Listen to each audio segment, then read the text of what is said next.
So in this video, I'm going to show you behind the scenes of my own 7-figure supplement lifestyle brand so you can understand how I'm able to make 50k a month on less than literally 4 hours a week.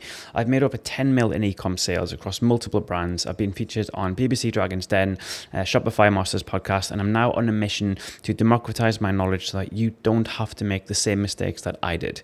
You see, I started my first supplement brand back in 2015, but I had no idea how anything worked. I've since scaled this to over 1.8 million in sales, all the while, as I said, living comfortably in Bali with little to no stress. And this might seem like a little bit of a pipe dream, but it's real. And it's also a potential timeline for you if you listen to what I'm going to show you in this video. Most supplement brand or even e-com brand founders think it's impossible to run a business and actually enjoy life. But I'm going to show you another way of operating things so that you're in the driving seat and you can build robust systems that run 24/7, making you money pretty much wherever you are in the world. I'll show you my whole supply chain, marketing funnels, customer journey, just so you understand how to attract and retain customers on demand, and then of course lock them in as loyal fans for life. So if you're feeling stuck on where you're going wrong with your current brand, or you just want to see under the hood of how my content engine works, I'll show you everything in this video. So make sure you stick around until the end, because you're going to find out exactly where and how to focus your time and attention in order to scale to your first 10k a month or even 100k per month. It took me years to figure this whole e-com thing out. So hopefully this is going to save you months or even years of trial and error and thousands in lost spend. Oh, and if you want to try and build this yourself, check out the links in the description. So I'm going to show you behind the scenes of my 7-figure supplement brand and also the content engine, because the content is what fuels everything. I always say that modern day e-com brands first and foremost are media companies. And this is because you're not able to physically sell something in person to anyone. Remember, bear in mind, these are strangers. They're encountering you probably on social media, so they don't know, like, and trust you. And say, for example, we're selling or focusing on selling a supplement, there's no way for them to get that whole experience of what it tastes like, if it's good, how it mixes. They can't touch, feel, taste. It's very hard for you to ignite the senses. So content is pretty much the fuel that drives everything. And this is why I'm going to start in this video. And if you're already launched, this is why I say at least 50% of your time needs to be spent as the founder on content creation, because the content proliferates across your whole e-com brand infrastructure. All right, let's go. So first things first, content. Content drives everything. So I've just put 4 basic sources of content here. So CGC and UGC, which stands for customer-generated content, and also user-generated content. So CGC is from actual customers who've bought from you, that you're able to incentivize that. I'll show you how to do that later in the video. And UGC, which is obviously you can get maybe paid influencers or creators on board to do video reviews or testimonials of your product. Second, and this is a big one now, and it's only going to get better and better, is AI, and leveraging tools like ChatGPT to create product images or videos or even the graphic design side of things. There's an infinite amount of options, and the better your prompts are, the better content you'll get. And again, the content, which we'll get into what you do with it, is everything. So I'm not going to keep belaboring this point over and over again, but you really must spend most of your time on this, because this is the fundamental, it's basically what everything draws from in e-com. All right, third one is influencers. So this is people with high audience affinity interest to your product or service or brand, where you're able to send them product out in order to get a review or a cross post, so you're able to piggyback on their traffic. And then the fourth one is graphic design. And you see a lot of the big brands, all these type of ads where it's quite clearly put together in a mock-up. And again, you can use free tools like Canva for that pretty easily. So your content feeds into your paid ads. And you see, like, a lot of people think they need to be spending 10 hours, 20 hours a day just on ads, when really you don't. From my side, the brands that do well, again, including my own, probably no more than 2 or 3 hours a week. And this is because your ads, just set it and forget it. You don't need to be editing and testing. Run ads. Put your content in single campaign, keep it super simple, and then give them 4 to 7 days to draw data from, and then you make data-driven decisions on the back of what the data tells you to do, as opposed to you just constantly finessing it and worrying about how much you're spending in ROAS, etc. I'll create a separate video on how to do this. I think I already have one. It'll be linked here if it is. But yeah, so understood. Content feeds into paid ads. Now, this is where a lot of people go wrong. They run traffic to their homepage or to their product page. And what I do in my brand, and most of the big brands do this as well, is they run paid traffic to a dedicated landing page. Now, these landing pages can come in various formats, but the top 3 are a long form landing page, like the one I'm showing you here. You can do advertorials, and you can also do listicles. Ignore the spelling mistake here. Let me just fix that real quick. So advertorials and listicles are more newsletter, article, or third-party led, so they don't look like ads. But you see that the key here is most of these landing pages don't go for the kill. They don't go for the sale straight away. They relationship build with the customer. And because, say, for example, in this video, we're talking about supplements and my own brand. Supplements are quite complex products, and you need to lead with a problem to hook and capture attention, and then you need to tell them about the product. What is it? How does it work? Who's it for? What's the ingredients? So you need to educate them and build this trust in. Basically, you're just trying to validate all of the claims that you're making on the front end, and a landing page is the perfect place to do that. If you run straight to your homepage, you've lost their attention. Like, they're going to click somewhere you don't want them to go. You need to curate that post-click experience. And this is why I say around 25% of your time once you've launched needs to be on curating this post-click experience.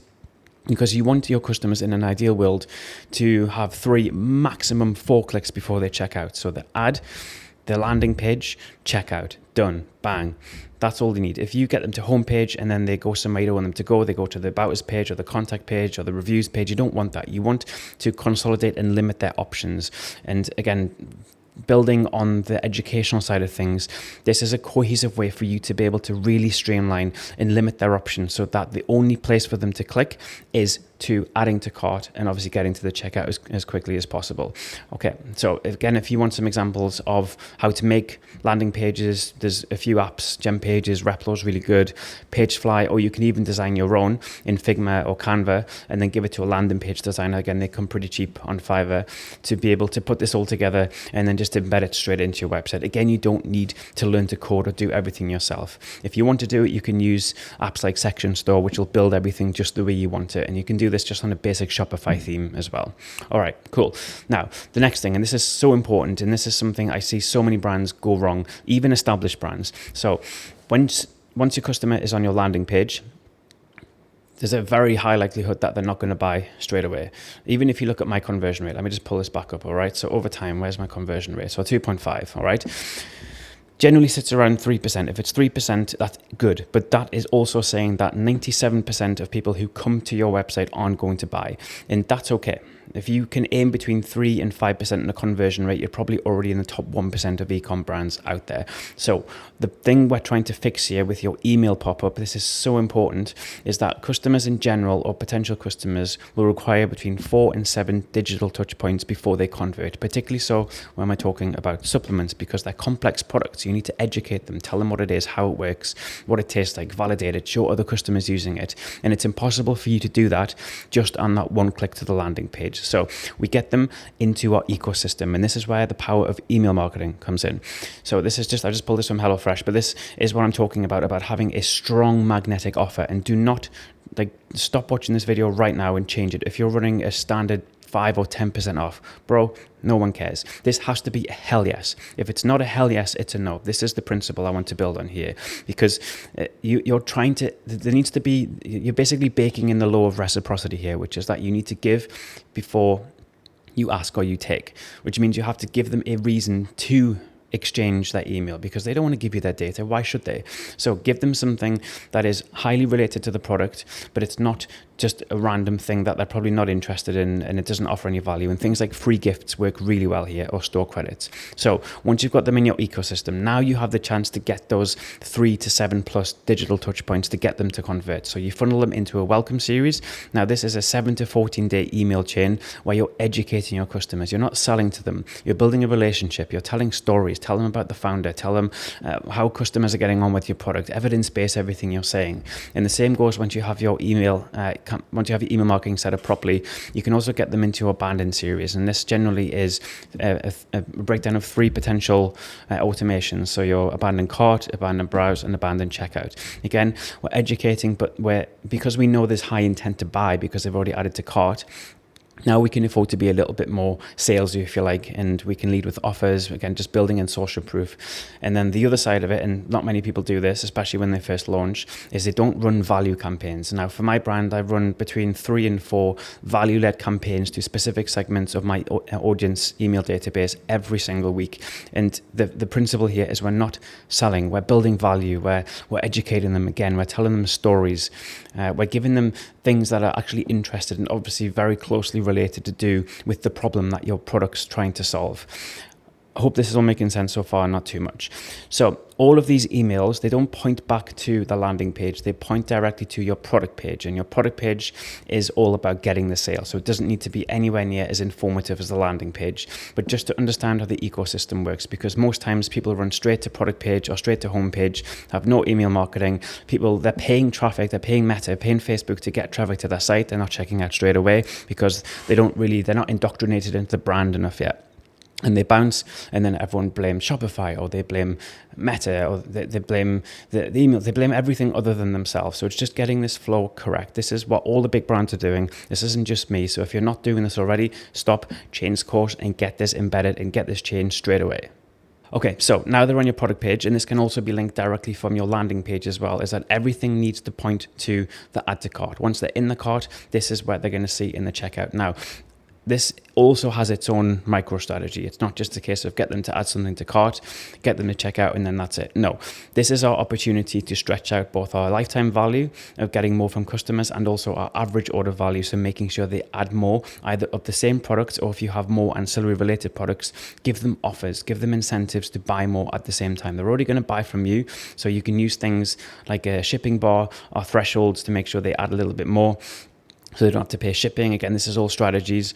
Or you can do things like cart AOV boosters. So for me, I'll add a different product and give them a discount on it just to get them over that shipping threshold. We also bake in subscriptions, which we'll link back to towards the end of the video. This is like super powerful. And of course, bundles as well, which is all about getting customers to buy more on the same visit. Because think about it, it's going to cost us the same to acquire a customer to buy one product. So why would we not give them a one-time or limited offer or bundle offer where we can sell them more? They get more value because they get more product, they get a higher discount, and of course we get a much higher return on investment. And this is all before we get to the sale. Now, obviously we get the sale, hit them straight away with a post-purchase upsell. For me, I'm just using an additional shaker. It's discounted. We make them acutely aware there's no additional shipping included, so it takes away that fear. And again, always a very clear contrasted call to action. Now, this is how things work on the back end. So again, I'm talking specifically about supplement brands, so we'll stick on this. So the supplier side of things, so many questions on this that I get from new clients or customers or just general guys on YouTube. So your supply chain, this runs pretty much on autopilot, and you have 3 ways of doing it. If we're talking about a supplement brand, you either go custom formula, where you use your manufacturers or co-manufacturers to make product. They will then ship it to your 3PL. From the 3PL, it goes to customers. White label also. White label will go to a 3PL, or the same for custom formula. If you're starting out, you can also do things in-house. This is an actual picture from my old kitchen when I started, of me packing product myself, which I did probably for about the first 3 years until I managed to get to a decent enough level of scale to get to a 3PL. But things were way more expensive and complicated back then. Or you have the other option of drop shipping, which goes straight directly to your customer. And if you're starting out, I would always recommend, if you don't have established product market fit, start with drop shipping. The product might not be as amazing as custom formula, but it means you can pretty much get set up in a couple of weeks. There's no overhead. You don't have to commit cash to inventory. But anyway, this is just breaking down exactly what this flow looks like. So you're either going to a 3PL or from your house to customer, or you're going drop shipping directly to the customer. So you're cutting out this middleman, which again, efficiencies is massive. Now, customer has product. Happy days. You've made the sale. This is where most in the drop shipping mindset go wrong. They end the relationship here. Whereas for me, this is just the beginning of the relationship. We get them into a post-purchase series. And again, this is all automation. So it's build it, set it, and forget it. Obviously, we're going to be constantly changing, updating, and iterating it. But again, this is just the power to drive home of email marketing. So once they've bought from us, now we're going to start to talk to customers. We're building relationships. We're educating them. We're entertaining them. We're getting them into a community, bring them all together, because this is the best place for you to get direct feedback from the market. We also focus now on making sure we get more out of every single customer that comes through this flow. So we focus on getting them into a subscription. Again, AOV, LTV stretched out tenfold. Look at this here. If I go back up to here, so my LTV, so say my acquisition cost average around 25. we're getting them in for 173. That's almost like a 4x ROAS just because they're on subscription. So if you're not doing this, get that baked in straight away. Super easy. Next, we get them on cross-sells or upsells, or if we have a broader product range. Because they've already bought from us, they now know, like, and trust us, they've had a good experience, then why would they not buy from us, especially if it's a product that you can get elsewhere or they're used to getting elsewhere? Because they have a good experience with you, it makes sense to keep things under one roof. The other powerful side of this is baking in referrals. And there is no better way on the planet of acquiring customers than customers selling to customers. And this principle also carries over to the fact that we're going to be leveraging our customers for reviews and also for content. And this feeds all the way back into your content engine, which means you have a flywheel of every sale you get. You're leveraging your customer to get more content, and this content goes straight back into your ads, goes back into your landing page, goes into your email flows, goes back into your organic posts. And then, of course, once we have the customer, we're always pointing them back to product to come back and buy more. And that literally is it. It doesn't have to be crazy complicated. I mean, it might look like there's a lot going on here, but really it's not. And this is all architecture and infrastructure that runs completely independent of you. Your only focus and time is on getting content, managing the ads, and making sure your strategy is in place. And just to summarize this, this is it in a nutshell. Your inputs as the founder is, first and foremost, design your infrastructure, build your automations. And this is getting your website, so your landing page and your product page as the key pages to build to start with, setting your email automations up, and then the bulk of your time is in marketing, so content and creative. This is always number one. It's the highest leverage activity that you as the founder, if you don't have a big team, if you don't have a budget, this is where your time needs to be. Then we're focusing on our post-click experience. So this is building landing pages, playing around with narrative, looking at different offers, thinking of ways we can stretch out our lifetime value of each customer. How can we get more money from them and increase our average order value?